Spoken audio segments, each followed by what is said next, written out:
So I live in a house where people expect dinner every night. Rude. So this is a video in a series where I share 2 recipes, one that is a weeknight winner. Quick, limited ingredients, super easy but always tasty. And one that utilizes similar ingredients or the same flavor profile, but is a little bit fancier. Think something for like a Sunday lunch or a special occasion. Tonight, we are having a tried and true family favorite meal. This is something that everybody in my family will eat, my husband and my 3 teenage children. In fact, this is probably the most requested meal from my 3 teenage children. I'm gonna fish out a few things from my Thrive Market order. I need some beans, I need some rice, and some canned tomatoes. So let's get the rest of the ingredients out and I'll tell you what's in this. I know I have shared this recipe with you guys before, and I feel like I've shared it with you in a meal plan video sometime in the last year, but for the life of me, I could not find it. So I'm just gonna make it again for you tonight. My mom made this a lot when I was growing up. She called it Ranch House Surprise.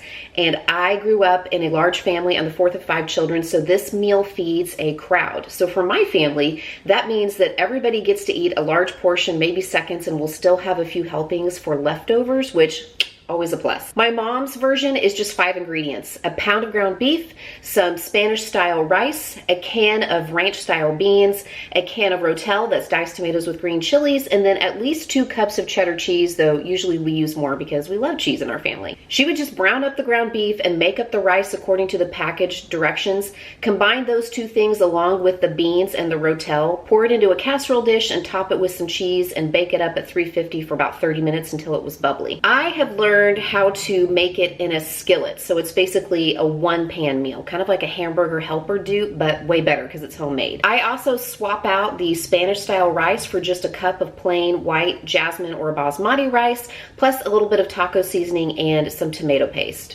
Okay, my ground beef is almost browned up. It's got a few more minutes here to finish cooking. And while that is happening, I'm gonna go ahead and add 1 cup of rice. This is jasmine rice. I prefer jasmine or basmati. I want the rice to soak up some of the oil, some of the fat that the meat has rendered as it has cooked. So that will help kind of brown the rice a little bit. I can also add my seasoning. I just like to use about a tablespoon or so of taco seasoning. Doesn't take very much. And about a tablespoon of tomato paste. I love to get these little, what are they called? These little things that you just squeeze out. About a tablespoon of tomato paste there. Tubes. That's what these little tubes of tomato paste. Now I'm ready to add my tomatoes. This is fire roasted diced tomatoes with green chilies, and also my beans. Now my mom used the Spanish style rice and the ranch style beans because those things are already seasoned, and so she wouldn't have to add any extra seasoning to the dish. I picked up these Mexican pinto beans from a Dozen Cousins brand on my Thrive Market order. I really wanted to try these out, but I have made this dish with just plain black beans or plain pinto beans. You may just want to add a little extra seasoning according to your preference if you're using beans that aren't seasoned. You could just do 1 of these packages. I'm going to do 2. We like beans just fine. And then I need 2 cups of water to help my rice cook. I'm gonna give this a little stir. I wanna bring it up to a simmer, reduce the heat to low, cover it, let it cook for 10 minutes, and then just turn the stove off and let it sit covered for another 10 minutes to let the rice finish cooking. I also got a few things in my Thrive Market order for my baking shelf, and tonight we're gonna try out this brownie mix from the Miss Jones brand. I've mentioned in several of my recent videos that I'm getting kind of particular about the ingredients that I'm purchasing, especially as I'm cooking more from scratch. I notice a difference in the quality of, especially my baked goods, depending on the ingredients that I'm using. So Thrive Market is a really great resource for that because they already restrict over 1,000 questionable ingredients. So I know the things that I'm purchasing for them are very high quality. Do you like cake brownies or fudgy brownies? I'm team fudgy brownies. I hope these are fudgy brownies. Please be fudgy brownies, be fudgy. There are some things that I purchase in almost every single order because they've become family favorites, but I also almost always find great deals at Thrive Market, especially if I'm checking the deals page and if I'm watching for their special sales and savings promotions that they run from time to time. I'm also excited to try this out in some of my recipes that call for cake mix because not only is it a really simple ingredient list, it is also almost 16 ounces, which is the standard size for cake mix. No shrinkflation here. Right now, you can get some special savings if you are ready to join Thrive Market and give it a try. They're offering 30% off your first order plus a free gift when you use my link, thrivemarket.com/cmindymom, or you just follow the link in the description box below. Again, that link is in the description box, or you can go to thrivemarket.com/cmindymom for 30% off your first order plus a free gift when you join Thrive Market today. And thank you again to Thrive Market for sponsoring today's video and being a longtime supporter of my channel. Definitely fudgy. Okay, the last step, once it's all cooked, is to add the cheese. And what I usually do when I'm making this in a skillet is just sprinkle it over the top and then pop the lid back on. The heat is completely off on the stove, but there's enough heat in this that if I put the lid on for about 5 minutes, it'll melt that cheese and then it will be ready to serve up. We usually have this with chips, sometimes with tortillas. You could, if you wanted to stretch this, add more beans. You could use half the meat and double the beans or double the rice. I mean, totally up to you, but this is one of those things that is really versatile. You can kind of make it however you want to make it. You can substitute like the kind of beans that you want or the amount of rice that you want if you want to increase the water. You can serve it with chips, you can serve it with tortillas, with sour cream, with salsa. It's just perfect every time. Now, if I am craving that same sort of Tex-Mex style cuisine, but I have a little more time and I want something just a little more special, I would do something like a smothered burrito or homemade tostadas or enchiladas, which is actually what I'm gonna be making tonight. And I have made or tried my fair share of enchilada recipes over the years, but I found one recently that is a winner. It is from a creator named Annette Freckles. If you have not discovered her yet, go and give her a follow. She's on TikTok, Instagram. I think she's on Facebook and on YouTube. She has fantastic recipes. A lot of them are very like Mexican style or Tex-Mex style meals, and her beef enchiladas are fantastic. Before I get going on the enchiladas though, I'm gonna make up some fresh pico, because when I make fresh pico, I like it to have a few hours in the refrigerator before I serve it, just for all the flavors to kind of mingle. And we're still a couple hours out from dinner time. Pico de gallo is one of those things that I think is so simple to make, but there is a huge price markup at the grocery store if you're buying it ready-made. Right now, I'm just chopping up about half of a white onion. I am going to set aside about half of what I chop up because I'm gonna need it for the enchiladas, and then the other half I'm gonna use here in my pico. Woo, eyes are watering. Now I have some Roma tomatoes here that I'm going to cut them and take the seeds out and dice them up really small. And again, I need to set aside about half a cup for the enchilada sauce, and then the rest of them are going in my bowl for the pico. I wish I had bought 5 Roma tomatoes. For some reason, I only ordered 4. I forgot about using them in the sauce, but that's okay, we'll make it work. 1 jalapeno pepper. I'm going to de-seed this and dice it up. You could use more, you could use less, depending on how spicy you like your pico. Now I need to go wash my hands very thoroughly after handling that jalapeno pepper. Word to the wise. Okay, now that I have all of that chopped up, lime juice, I just used 1 for this size, for this amount. Salt, optional cilantro. If you don't like it, you don't have to use it. It's okay. We all like it in this house. Stir, stir, stir.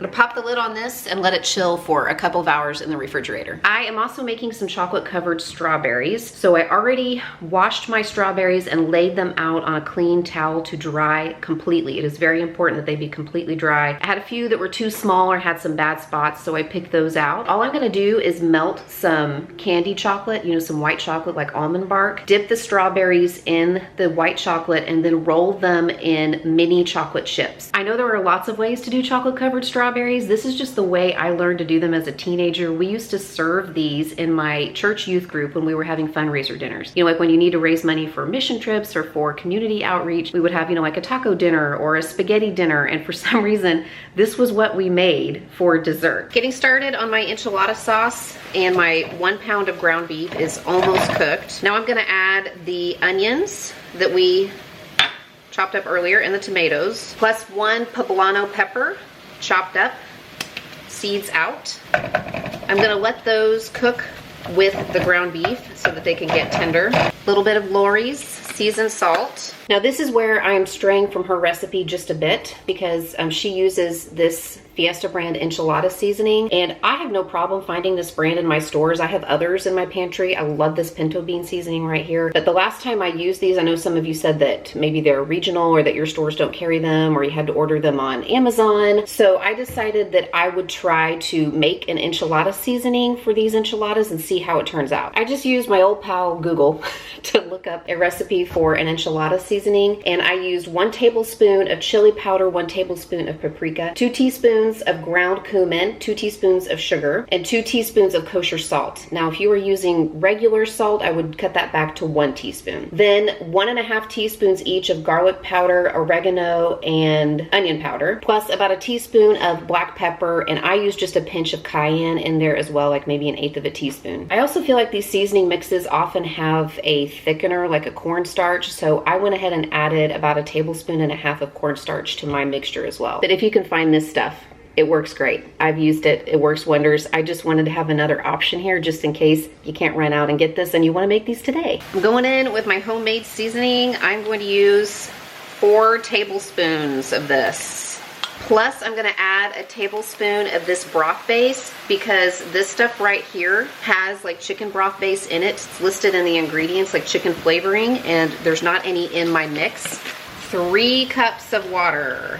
I'm gonna stir that to make sure the seasonings are all combined. I wanna bring it to a simmer and then cover it. Reduce the heat to low and let it simmer for about 20 to 30 minutes. Now in this enchilada recipe, the meat is in the sauce, which you actually pour over the top of the enchiladas. So right now I am prepping the tortillas. I have some corn tortillas and I am filling them with shredded cheese and then just placing them in my casserole dish. I used 1 8-ounce block of sharp cheddar and 1 8-ounce block of pepper jack. But I think that the kind of cheese you put in them is up to you, but that's actually all that goes in the tortillas. I am using the Mission extra thin corn tortillas because I feel like these are really easy to work with and don't break as easily once I heat them up in the microwave with a damp paper towel. In the original recipe, I think she heats them up in a shallow pan of oil, just like, you know, a few seconds in the oil. You don't want to leave them in too long because then they'd be like tostadas, they would fry up, but I think that's how she makes the tortillas more pliable. Once I have these all rolled up in my pan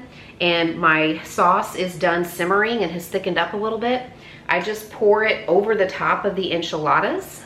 And then I can add some extra cheese on top of that if I want. Cover my pan, bake it in a 350-degree oven until they're all heated through and bubbly. Usually it takes mine around 25 to 30 minutes. Okay, here it is, all plated up. I have my enchiladas here.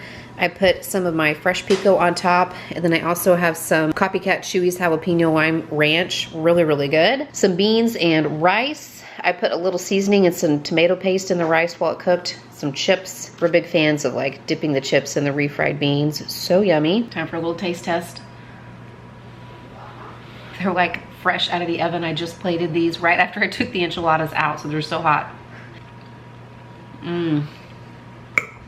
Man, so yummy. Perfect. I am not a professional chef by any stretch of the imagination. I'm just a regular mom out here running a household, and on my channel, I'm just trying to make videos that give inspiration or ideas per the usual. Take what works for you, change it up, make it work for you, discard the rest. I will leave a link in the description box below to Annette's channel. Go and check her out. If you want to check out another video in this series, it's right here, or YouTube thinks you might want to watch this one next.